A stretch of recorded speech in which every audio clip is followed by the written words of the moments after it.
Hey guys, Chris with Countercharge Wargaming. Today we're going to talk about player placed terrain. One of the biggest things about player placed terrain that I see with people is that I hear a lot of comments about they don't like it. And after talking with them, it usually comes down to they don't understand either the process of setting up terrain or they don't have a good grasp on how to best set up to benefit them during the game. So let's look at a few things here. First of all, why player placed terrain?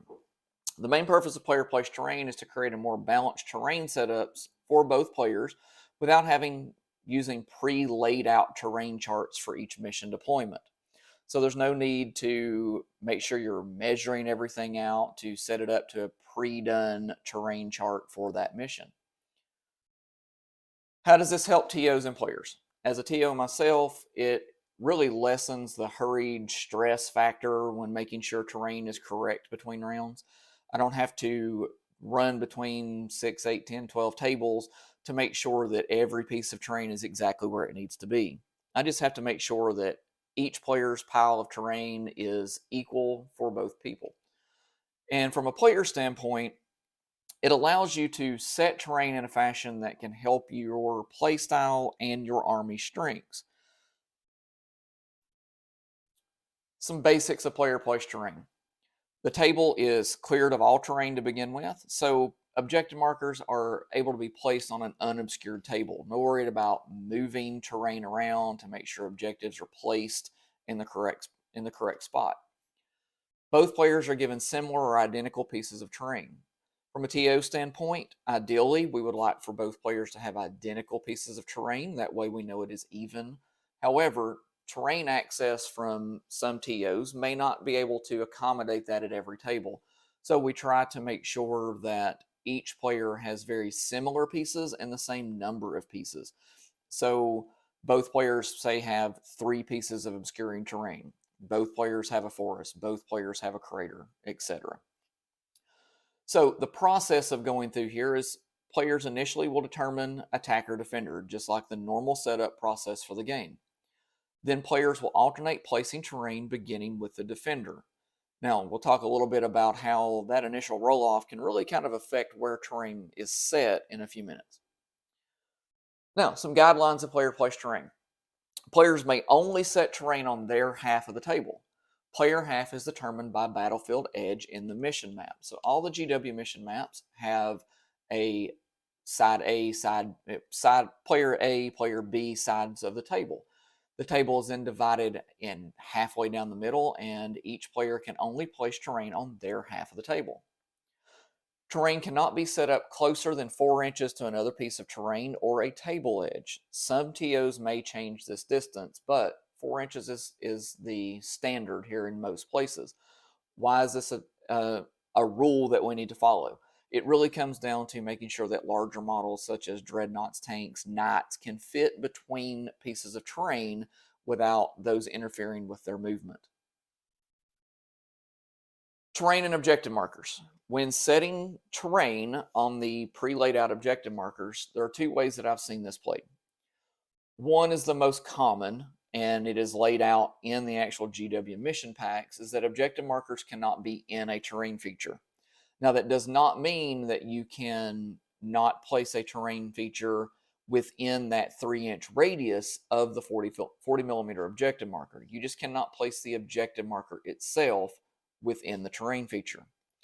I've also seen it played and played at events where the objective marker can be in terrain, but it cannot be covered by a wall or other piece of obscuring terrain or anything that's going to affect larger models from getting to that objective marker. The biggest thing here is that you need to make sure you check with your TO for the event that you're going to see what their guidelines are. But more than likely, number 1 is what you're going to be dealing with, where it cannot be placed in a terrain feature.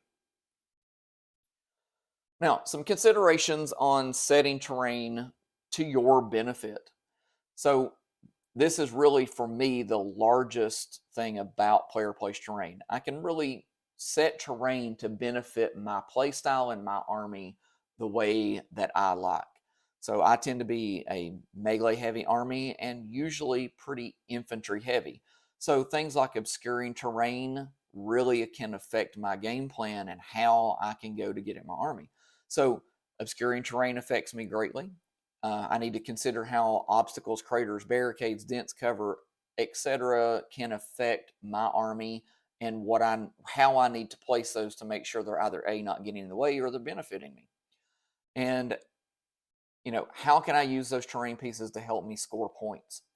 So in instances like obscuring terrain, I want to set those pieces of terrain to where I can maybe obscure objective markers from the majority of my opponent's army so that I'm not just getting blasted off of an objective marker and lose my ability to score primary points. I need to look at, obstacles like craters, barricades, dense cover. Those things, for me, as a Blood Angel player, I tend to play a lot of jump packs. So things like craters and dense cover don't really affect me much as far as movement goes. So I'm not worried about those, but I can use those to my benefit in order to slow down my opponent. I can use dense cover to help me with their shooting to make my army more survivable. So those are things that always take into consideration when you're placing your terrain to make sure that it is benefiting you in the long run of the game. And then there's considerations you need to take into effect on how it affects your opponent. Consider their strengths and weaknesses. If your opponent is playing, let's say, a very vehicle heavy army, then that obscuring terrain can be a very big pain for them. You can place that terrain in such a manner that they are having to go around things more than they would like to get to score points, to hit your units.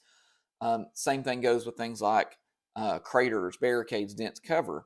If it's a vehicle or an infantry heavy army that is affected by craters, placing that crater in a spot that is going to be slowing them down to get to you or get to the objective markers on your half of the table.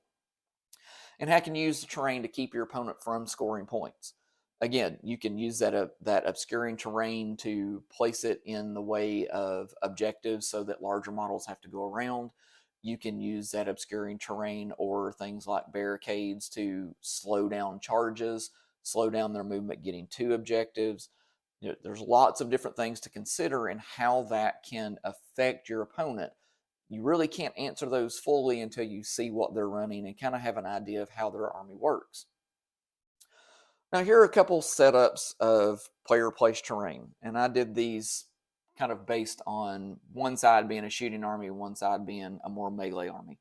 So in this setup for Recover the Relics, the player edge is the short board edges. The tape measure down the middle shows where players can place terrain up to. So on the left side, I kind of set this up more of maybe a shooting based army. Those objectives are out in the open a little bit more. So if the opponent gets on those objectives, there's more line of sight to be able to shoot them off of that. But notice there's also a lot more open area in the center of the table in order to get lines of sight on the opponent. On the right hand side, with the more of a melee oriented army, the objectives are more obscured so that melee units can move forward, other units can hold objectives without getting shot off the table. There's also jumping points created here, so that large ruin in the back right can be kind of a starting point for most of the army. And easily, from a jump pack standpoint, as a Blood Angels player, I can easily jump my melee units behind those other two buildings to create staging points to get to my opponent. I try to break up those shooting lanes as much as possible and give my opponent fewer options to be able to hit things. Putting a crater in the center of the table. This is where we talked about earlier about attacker defender role. So here's a situation where attacker defender can really make a difference. So the defender gets to place that first piece of terrain. Well, I've got a crate sitting here in the middle right now. Let's say I was that shooting player and I wanted to place a piece of terrain as close to the center line as I could to force my opponent to have to push back what they're setting in order to create those shooting lanes and to be able to open up the center of the board to be able to hit. As a melee player, most of the time I want that defender role so that I can place terrain as close to that center line as I can to create my jumping points. So take that into consideration too when if you win that roll off and you're choosing attacker defender. How is that first piece of terrain place going to affect you, and how's it going to affect your opponent? And then here's another one for setup as Tide of Conviction. So player edge is long board edge, so top and bottom here on this on this image. And again, bottom is set up more of like a shooting layout. The objectives are a little more in the open. They're not quite as obscured as the top portion here. Top portion is more of a melee setup, so objectives are more obscured. There's jumping points for those melee units to be able to run behind obscuring terrain. And notice that things like craters and stuff like that are more out of the way because they could get in the way of melee if you're not running jump packs. You want to get those out of the way so you're not slowing yourself down.